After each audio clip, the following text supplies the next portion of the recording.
ഇപ്പോ സ്വന്തം മകൻ തന്നെ ലക്ഷങ്ങൾ വാങ്ങി ചതിച്ചില്ലേ? വീട് പണി നടക്കുന്നു തോന്നുന്നില്ല. അങ്ങനെ പറഞ്ഞ് നിരാശപ്പെടാതമ്മേ. അച്ഛന്റെ അമ്മയുടെ സ്വപ്നമല്ലേ ആ വീട്. അതിന്റെ പണി നടക്കും.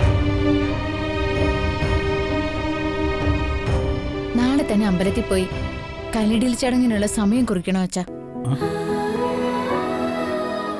എനിക്കിപ്പോ ജോലിയുണ്ടല്ലോ, പറ്റുന്ന പണം തന്ന് ഞാനും സഹായിക്കാം.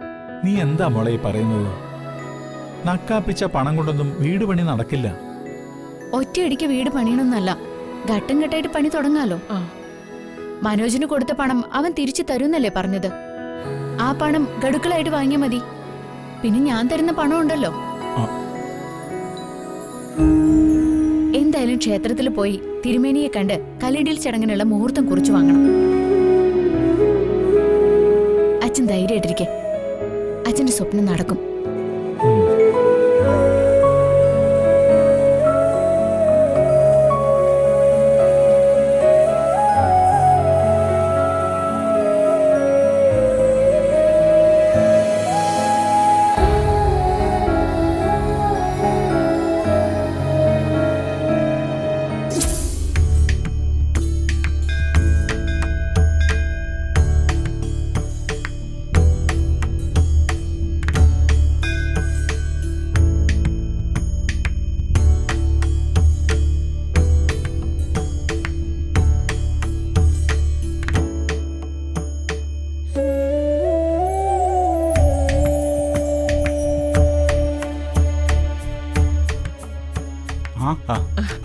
ഇതാര് ജഗനോ?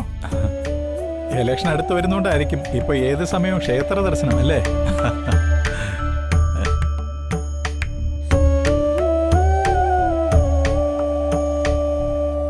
ഏയ്, അതൊന്നും അല്ല മാധവേട്ട. ജഗന്റെ അമ്മ നല്ലൊരു ഈശ്വരവിശ്വാസിയാ. ഓരോ നേർച്ചകൾ നടത്താൻ പാവൻ ജഗനെ പറഞ്ഞു വിടുന്നതാ.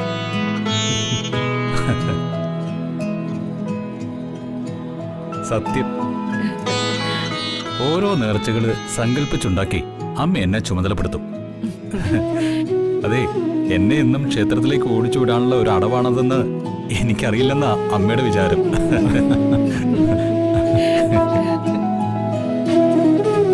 അമ്മ പറയുന്നത് ജഗൻ അനുസരിക്കുന്നുണ്ടല്ലോ, അതൊരു നല്ല കാര്യമല്ലേ? ഞങ്ങൾക്കുണ്ടല്ലോ 2 ആൺമക്കള്. ക്ഷേത്രത്തിലേക്കൊന്ന് തിരിഞ്ഞു നോക്കു പോലും ഇല്ല. അവരുടെയൊക്കെ ഭാര്യമാരും അങ്ങനെ തന്നെ.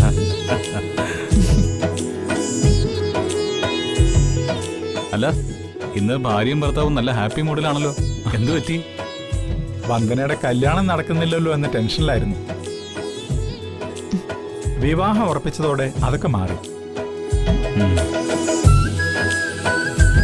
ഞങ്ങളുടെ വീടെന്ന സ്വപ്നം നടത്തിയെടുക്കാൻ പോവാ. അതിനേക്കാൾ വലിയ സന്തോഷം വേറെന്താ ഉള്ളത്?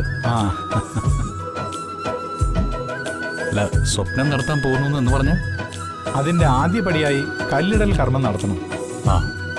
തിരുമേനിയെ കണ്ട് അതിനുള്ള മുഹൂർത്തം കുറിച്ച് വാങ്ങിക്കാനാണ് ഞങ്ങൾ വന്നത്. നന്നായി. ഇതൊരു ശുഭകാര്യമാണല്ലോ. അല്ല, തിരുമേനിയെ കാണാൻ ഞാനും വരാം.